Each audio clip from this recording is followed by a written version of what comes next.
kembali bersama kami Membaca Nusantara. Sekarang kita mau bahas part 2-nya. Kalau yang tadi kita udah bahas tentang LDR, sekarang kita mau bahas tentang LDM, long distance marriage.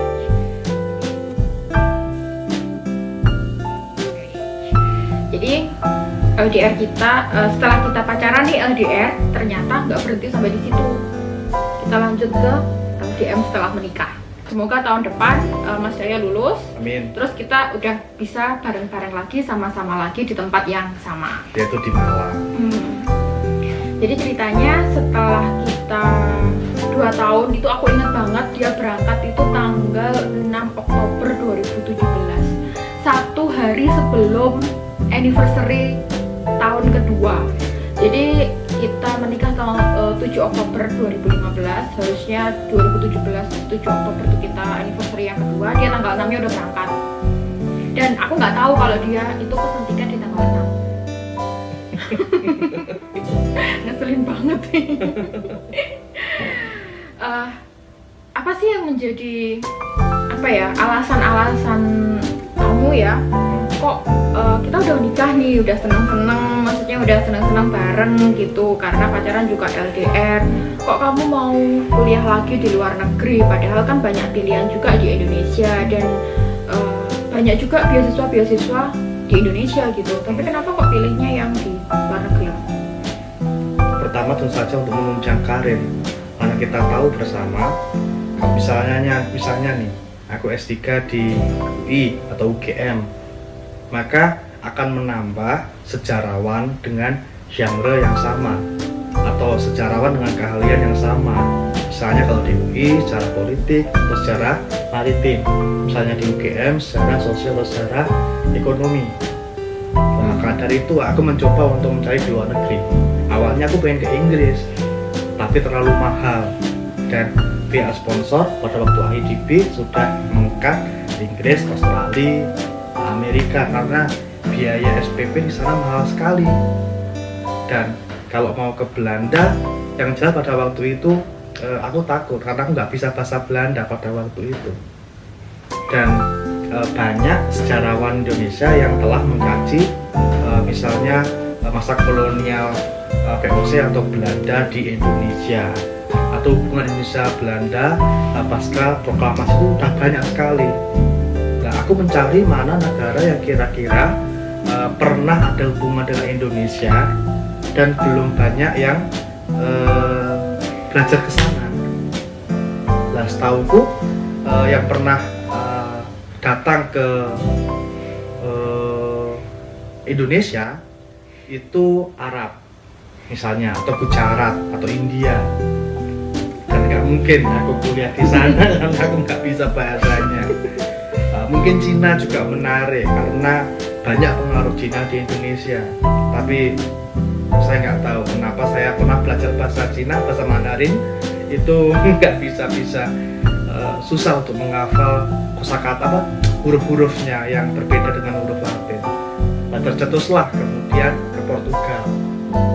Pada waktu itu lucu sebenarnya kenapa saya ingin ke Portugal. Saya ke Jakarta pada waktu itu mengambil data penelitian tentang Raffles di Andri, kalau nggak salah. Saya pulang via pesawat di Suhat, Cengkareng, saya ketemu dengan Tommy. Nah, Tommy pada waktu itu mengurus visa mau S3 ke Portugal. Saya tanya, Tom, ngapain? Ambil visa bro, mana? Porto di mana? Portugal. Saya kemudian nyari profesornya. Saya menyampaikan kalau saya ingin S3 di sana dengan disertasi sejarah kolonial Inggris yang nantinya tentu saja akan diubah oleh profesornya. Saya email, besoknya dibalas dengan LOA sehingga saya bisa mendaftar di IDB. Dan sampai sekarang ya saya berusaha untuk mendalami ekspansi Portugis di Nusantara, yang setelah kematian dari Ibu Paramita Abdurrahman dan juga Pak Abel Lapian, belum ada yang meneruskan pengajian Portugis di Nusantara itu sendiri. Ya, semoga lah saya bisa cepat selesai dan berkumpul kembali bersama Rizka dan keluarga. Amin. Iya. Kalau ini Mas, kan ini nih kamu kan memutuskan untuk melanjutkan S3 tuh setelah kita menikah, terus kamu juga memilih untuk kuliah ke luar negeri. Apa yang menguatkan kamu kalau kok kamu milihnya ke luar negeri, terus kita kan harus menjalani LDM selain dari keilmuannya tadi yang beda daripada yang lain? Ya tentu saja kan, kamu yang mendukung. Kenapa kok aku memilih untuk LDM? Karena pada waktu itu kan aku pengennya kamu juga kuliah di Portugal, tapi kamu juga takut karena bahasa Inggris belum terlalu lancar, ketambahan bahasa Portugis. Jadi kan itu yang kemudian membuat kita uring-uringan kan sebenarnya. Terus kemudian untuk surat tugas belajar sendiri di UB, jadi Priska ini setelah selesai dari Ketanas 2015 itu dia jadi guru man selama setahun, guru sejarah kan antropologi ya masalah sejarah sama antropologi. Kemudian baru tahun 2016 dia daftar di UB menjadi dosen MKU. Nah pada waktu itu dari 2017 sampai 2019 ya. 2016 itu masih baru dosen, 2017 baru dosen tetap. Terus habis itu belum boleh kuliah karena di tempatku kekurangan dosen. Jadi kalau misalnya harus tugas belajar, otomatis perbandingan antara dosen dan juga mahasiswanya kurang, makanya boleh kuliah paling nggak 3 tahun kemudian. Dan untungnya walaupun kita LDM, si Priska ini support banget. Jadi nggak terasa kalau kita tuh jauh sebenarnya. Mungkin jauh secara fisik, tapi hati itu dekat karena kita tiap hari ya WA, video call, ya Instagram, Facebook itu ini kadang kita intens. selalu cerita-cerita rasani dan lain sebagainya. Cerita-cerita kegiatan kita sih yang banyak. Ya enaknya kalau LDM sekarang itu kita punya alat komunikasi kayak WA itu membantu banget. Apalagi WA juga disupport sama video. Oke, sekarang kita lanjutkan lagi obrolan kita. Yang kemarin tuh yang belum selesai sebenarnya kan? Iya, tentang LDM. Menurut Mas Jaya, apa sih kendala-kendala yang Mas Jaya alami selama ini, selama kita LDM? Nggak ada kendala sebenarnya. Ya cuma kalau kendala sih sebenarnya nggak ada terlihat. Tapi mungkin kendala itu ada ketika kangen. Karena kalau namanya kangen kan nggak bisa dibendung melalui chatting, telepon atau video call. Biasanya terobati ketika bertemu. Tapi biasanya kalau ketemu kan juga kita juga bosen kan. Jadi ya kayak ketika ada orangnya, biasanya kita ingin keluar mencari suasana baru. Tapi ketika nggak ada orangnya, kita mencari. Ya namanya manusia. Biasanya kan seperti itu. Kalau ada diabaikan, tapi kalau nggak ada mencari-cari. Kamu nggak tanya aku? Tanya apa? Saya sibuk dengan dunia per-UB-an. Jadi kalau aku sih kendalanya apa ya, sama sih. Alhamdulillah sejauh ini ya disyukuri aja masalah LDM ini. Soalnya kita nikmati waktu kita masing-masing, kita nikmati pokoknya jangan tanya waktu luang karena nggak ada waktu luang. Kita nikmati Sibuk dengan urusan masing-masing. pencapaian karir kita masing-masing. Terus ya memang kalau kangen ya kita nggak bisa memungkiri ya gimana caranya, pasti kangen. Cuman untuk mensiasati itu kadang kita mencari kesibukan untuk mengisi kekangenan itu supaya nggak terasa. Tiba-tiba udah 1 bulan lagi ketemu.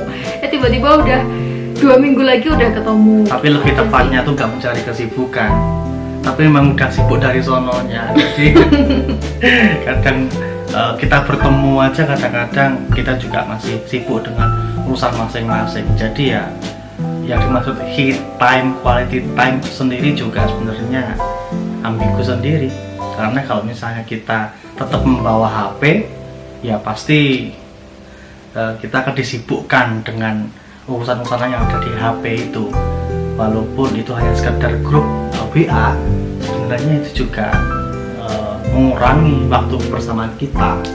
Jadi ya kalau misalnya benar-benar ingin hit time, kita bertemu, ya kita seharusnya mematikan HP atau gak membawa HP. Dan itu sebenarnya ya sangat sulit juga sih. Sulit juga karena ya banyak deadline mengejar kita juga kan. Tapi ini loh, banyak juga orang-orang yang mereka memilih untuk nggak LDM. Jadi kalau misalnya menjadi karirnya sebagai dosen itu kan harus S3, ya mereka memilih kuliahnya yang dekat, atau kalau nggak gitu ngajak keluarganya, ngajak pasangannya untuk ikut kayak gitu. Dan banyak juga yang mengakui kalau mereka itu nggak bisa LDM, akhirnya ya udah diajak. Ya itu kan pilihan masing-masing. Dalam artian kita nggak bisa memaksa kehendak kita pada orang lain atau hal yang ideal yang kita inginkan pada orang lain, sehingga ya kita memiliki pilihan masing-masing. Jadi kalau misalnya kita bisa LDM dan kita bisa S3, dalam artian saya di luar negeri, Priska di dalam negeri, dan kita kemudian menjustifikasi bahwa orang lain juga bisa melakukannya. Jadi ya nggak mungkin, karena idealisasi satu orang dengan orang lain itu berbeda, sehingga nggak mungkin kita paksakan. Iya benar. Memang kita nggak bisa memaksa, dan sifat tiap orang kan juga beda-beda. Mungkin karena sifat kita itu masing-masingnya cuek, jadi ya nggak menjadi LDM bukan menjadi hal yang bermasalah besar gitu. Kemudian kita juga masih kayak seneng-senengnya kayak anak baru bisa jalan gitu kan, kita baru meniti karir kita belum ada 5 tahun, jadi masih seneng-senengnya. Jadi kayak LDM itu nggak sesuatu hal yang bermasalah besar. Baiklah teman-teman, sekian cerita kita tentang LDR sampai LDM. Kita lanjutkan lagi di cerita-cerita yang lain. Terima kasih bagi teman-teman yang sudah menonton video kami. Jangan lupa like, comment, and subscribe. bye-bye.